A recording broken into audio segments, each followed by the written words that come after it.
Orang kalau ruhnya yang sehat Bapak Ibu sekalian, semuanya jadi kecil buat dia. Julaibib radhiyallahu anhu sahabat Nabi itu, saking kecilnya badannya itu sampai diangkat oleh Nabi SAW dengan satu telapak tangan karena kecilnya badannya. Tapi di perang ya Uhud dia bisa membunuh 7 orang kafir. Tidak ada hubungannya dengan kecil badannya, tapi ruhnya kuat, besar. Waktu Nabi SAW balik dari perang Uhud dan terkalahkan oleh orang-orang kafir Quraisy dengan hikmah Allah Subhanahu wa taala, semua sahabat waktu itu mati syahid 70 orang di Uhud, sisa 630 orang bersama Nabi SAW, semuanya terluka, dan minimal luka sahabat waktu itu minimal 7 luka, sabetan pedang, hantaman tombak, sobekan, pokoknya luka semua sahabat. Sampai ada sahabat sudah nggak bisa jalan karena kakinya sobek, punggungnya sobek, dinaikin di kuda, tiba di rumah tinggal dibaringin. Lihat bagaimana para sahabat mengetahui bagaimana hubungannya dengan Allah Subhanahu wa taala dengan ilmu yang sudah tertanam yang Nabi SAW tanamkan dalam hati mereka, bisa mengubah segala sesuatu. Subhanallah, tiba pulang menjelang maghrib ke kota Madinah, istirahatlah para sahabat ini, mereka lagi obatin obat luka mereka.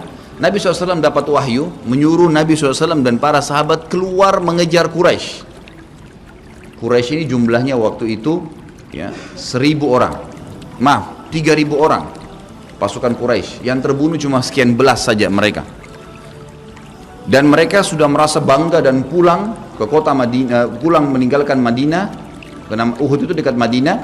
Kemudian mereka bangga dengan itu. Keesokan paginya habis sholat subuh kata Nabi SAW, wahai sahabat-sahabatku, Allah Azza wa Jalla memerintahkan kita untuk mengejar Quraisy.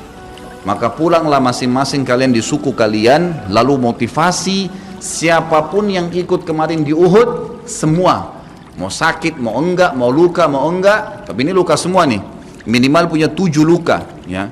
Kita kadang-kadang mungkin kuku kita kecabut aja sudah susah ke masjid, ini sabetan pedang, sobek, rusak semua tubuh mereka. Dikatakan dalam riwayat sampai para sahabat ada yang tidak bisa ngomong karena sudah kesakitan yang luar biasa. Kata Nabi SAW, semua yang ikut di Uhud kemarin keluar lagi, 630 orang semua harus keluar. Bagaimana caranya? Pokoknya ngumpul keluar, perintah Allah. Coba bayangin, kita kadang-kadang habis olahraga saja capek, diajak keluar sama istri atau diajak keluar sama suami, kita sudah nggak mau keluar, capek biasa olahraga, atau mungkin penat, capek duduk di kantor mau istirahat. Ini habis perang, badannya disabet-sabet, diajak berperang lagi nih. Apa yang terjadi teman-teman sekalian? Pulanglah pimpinan-pimpinan suku sahabat ini, dimulai dengan Sa'ad bin Mu'adz radhiyallahu anhu, sahabat Nabi yang mulia, luar biasa ini. Orang ini pada saat meninggal, kata Nabi SAW, goncang arsy-Nya Allah dengan meninggalnya Sa'ad. Saat pulang ke kaumnya lalu berkata, wahai kaumku, sesungguhnya Nabi SAW menyuruh kalian untuk kembali menyerang Quraisy. Pada saat itu mereka lagi kumpul saling ngobatin luka, dan di depan mereka yang saling ngobatin luka itu adalah Usaid bin Khudair, sahabat Nabi yang mulia. Ini sahabat Nabi yang satu dari Aus ini, kalau membaca Al-Quran malaikat turun dari langit dengerin bacaannya, luar biasa. Lagi ngobatin lukanya sambil dia berkata, waktu dikatakan Nabi SAW menyuruh kalian mengejar Quraisy, kata Usaid bin Khudair lagi ngobatin lukanya, sami'na wa ata'na, kami dengar dan kami patuh, ditinggalin lukanya. Lalu seluruh suku itu saling nopang satu sama yang lain, mendatangi masjid Nabi SAW untuk ikut berperang lagi. Nggak ada satupun yang tinggal. Ada yang luar biasa, saya terus terang nangis waktu dengar kisah itu, luar biasa. 2 orang anak muda Ansar, saya setiap kenang kisah ini selalu nangis, nggak bisa tahan karena luar biasa. Anak 2 orang ini belasan tahun umurnya, dan dua-duanya nggak bisa jalan Bapak Ibu sekalian, nggak bisa jalan, luar biasa. Sudah sobek kakinya, sobek punggungnya, bahkan dikatakan di bagian leher ada irisan, di bagian lehernya ada irisan, gitu kan. Kesakitan. 2 ini diturunkan dari kuda, ditidurkan adik kakaknya. Tapi saya tidak ingat, namanya tidak disebutkan dalam kisah, tapi ini kisah luar biasa. Dan kemarin kebetulan Imam Masjid Haram atau saya lagi umroh nyebutin kisah itu juga. Hampir satu masjid orang menangis mendengarkan kisahnya. Dia mengatakan, waktu sampai ke telinga adik kakak ini umurnya belasan tahun ya, di bawah 20 tahun. Kalau Nabi SAW memanggil seluruh yang hadir di Uhud untuk kembali berperang. Ini mereka nggak bisa jalan nih. Si kakak bilang sama adiknya, kita nggak bisa tinggal di sini nih. Rasulullah SAW sudah memanggil kita untuk menjawab panggilan Allah. Kata adiknya, bagaimana caranya kita merangkak? Bagaimana caranya kita ke sana? Nggak ada yang bisa nopang. Ini berdua lagi sakit. Mereka cuma tinggal sama ibunya. Lalu berkata si kakak, sekali saya seret kamu, sekali kamu seret saya. Mereka saling seret satu sama yang lain, Bapak Ibu sekalian, sampai di hadapan masjid Nabi SAW. Lihat bagaimana iman mereka kepada Allah Subhanahu Wa Taala, luar biasa. Dan ini tidak bisa kecuali kalau dipaksakan. Kalau tidak dipaksakan nggak bisa. Semoga Allah SWT jadikan kita orang yang selalu memaksakan diri untuk ibadah. Karena kalau tidak, kita nggak paksakan, kita akan mati dalam keadaan konyol dan menyesal karena tingkatan-tingkatan di surga akan hilang. Percuma. Baik, saya bacakan pasal kedua. Adab terhadap Allah Subhanahu Wa Taala. Seorang muslim hendaknya melihat segala sesuatu yang telah diberikan Allah kepadanya dengan tiada terhingga, yakni berupa kenikmatan yang tak terhitung.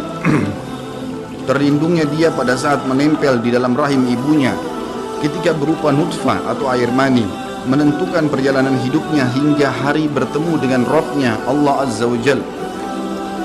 Hendaknya ia bersyukur kepada Allah atas nikmat itu dengan lisannya, yakni memuji dan menyanjung Allah secara semestinya.